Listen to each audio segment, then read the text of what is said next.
So now we are going to talk about prompt engineering. What is a prompt? Engineering is simply the art of writing your prompt or your question well on the artificial intelligence model. And you know that here, if I were to ask, for example, a question, I would say to it, for example, create an article on SEO or an article on artificial intelligence. Claude, it has the ability, of course, to understand your intentions and actually write the article for you. But be careful when trying to conduct somewhat advanced research or when seeking to obtain results of very, very high quality. It's very important to know how to type your question here. This is what we call prompt engineering. So we will look at two methods together. The first method is one we call the P.R.E.C.I.S method. So this method I will show you step by step. How do you manage to write the right prompt to get the best result? And above all, we will try to see the most optimal result, where Claude will give you a response tailored to your needs. So really, the way you type your prompt is what makes the difference between you and another person who is a beginner, asking very broad questions and will receive very broad answers to the same thing. The second method we will try to explore together is called Codex. So this is a method where we will write prompts for programming and coding. So imagine you want to create a website, you want to create a mobile application, a web application, software, a program, a game. So how do you write your prompt to ask the artificial intelligence to respond correctly in a detailed and optimal manner and receive a code that truly meets your needs? For that, you need to apply this method called Codex.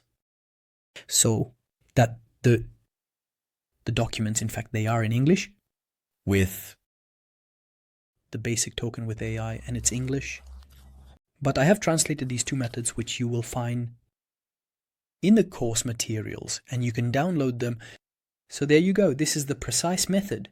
This entire document is translated into French. And similarly, you will also find the Codex method also developed and explained in French if you simply want to download it. So it's simple. You can download it and follow along with me the explanations on these two methods. Very well. Before entering the prompt here to send a request to our artificial intelligence, it was simply necessary to know how to write this prompt to get the best results. And for that, there is the method. It's a method that allows you to see 6 steps. This method will allow us to have an optimized prompt for any research and question we can send to artificial intelligence, especially for Claude. The idea is to know that Claude needs precise and specific information so that it can provide you with the right results. That's why here, from the moment you understand how Claude, therefore, reasons, and what information it will need, you simply need to get used to respecting the art of creating prompts. Next, I will show you here the P.R.E.C.I.S method, which is a method that you simply need to apply once it's been applied. We can simply achieve an optimized result on roles and thus on artificial intelligences, especially with Claude. So to start, we have what is called at the beginning the precision and clarity of information. This is a very, very important step. Here, you simply need to formulate your request with clear and specific instructions. You should not provide very broad information and avoid anything ambiguous or vague formulations. And also, I'll take a very simple example. Instead of saying, "Tell me about AI," use a phrase where you ask or you say, "Explain the recent advancements in generative artificial intelligence, in 3 to 4 paragraphs for a non-technical audience." And you will see that the result it will give you will be very different from the result of a simple or basic prompt, where you just say, "Tell me about AI in general." Very well, so now we will move on to the next part. Role and context. So this is very important. Quite simply, when I set my prompt, it's very interesting to start assigning a role to my prompt. I'll take a very simple example. Imagine I want to get information about, well, what a local network is. So instead of asking the question, what is it A local network, it would be very interesting to say you are a cybersecurity expert. I want you to explain to me the details of a local network or how to secure a local network. You see, when I start with you are an expert or I tell it act like, we have made it easier for the artificial intelligence in the domain, and it will simply take on this functionality and try to be much more expert and precise in the result it wants to provide. So suddenly, whenever I define the role, I will help the artificial intelligence give me the best result. Very well, so now we are going to talk a little about the limit. Because with artificial intelligence, you have to give it its limit. For example, when I ask it a question, it would be very important to tell it, listen, the answer I want it to be long, short. And by giving it this limit, you will see that the quality of the result will be adapted to your need.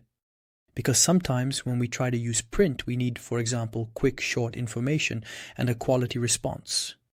If we don't specify, you will see that the intelligence can write an enormous amount of data and information, and it will overload us with that data. Sometimes we have the opposite case. Sometimes we really need to create a report to do a complete detailed analysis. At that moment, when we specify that to it, you will see that it will activate its analysis mode and delve deep into its analysis. And that is very important.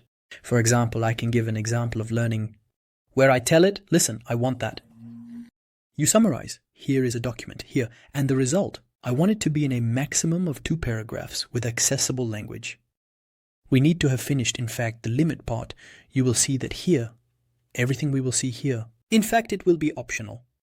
If you include it, it will provide even more precision. If you don't include it, it won't influence much.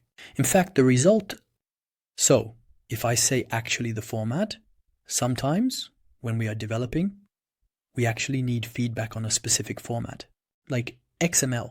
Sometimes we give it an Excel file for it to perform an analysis, and we will see a result.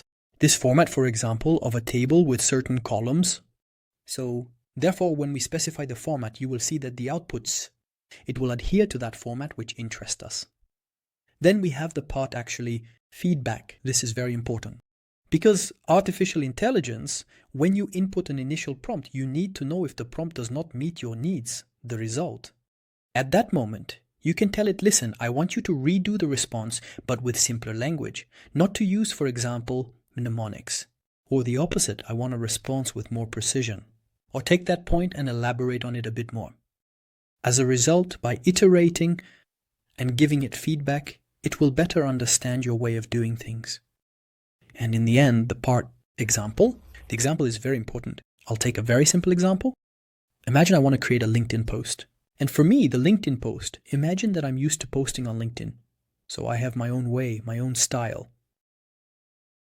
There is a structure that I always want to maintain. At that moment, it's very simple. I can give it 5 or 6 LinkedIn posts that I've already published and tell it, listen, take this format, respect this style, and I want you to create a new post for me. There you go, on this or that topic. You'll see that when you give it examples, it will understand you better. It will work much more and actually process your data and feedback. And so when you apply the 6 steps, you'll know that you'll have a truly optimized print and that the haze, it will try as much as possible to meet your needs and provide you with an optimized response for your print.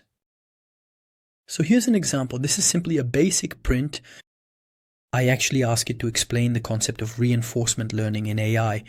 However, look here, when I actually improve this print, and here in fact I start assigning it a role, I tell it that you will act as an artificial intelligence trainer for beginners. So there, it will understand a little better, it will facilitate understanding. Afterwards, I ask it to explain to me the concepts of reinforcement learning in 3 to 4 paragraphs. So as a result there, I will give it a little guidance. That I don't want it to be too slow, not too short, so 3 to 4 paragraphs. And I will ask it to explain with simple words, with concrete examples, and that the structure of your response includes an introduction, key points, and a conclusion. In any case, this is a point where it will give me a response. More detailed, easier to understand for a beginner, and a little bit about, well, some tips to better move forward. With the engineering plan, it's that if you simply have a complex problem and you want Claude to help you solve that problem, try asking Claude to go step by step in its reasoning. This means that each time it will receive your problem, it will break it down into several steps. It will start sending you back each step with an explanation of its reasoning. And there, it gives much better results than giving you the print all at once and asking you to directly provide the entire result. Imagine you have an Excel file with banking information. You want to conduct an in-depth analysis regarding the sales trends in a company.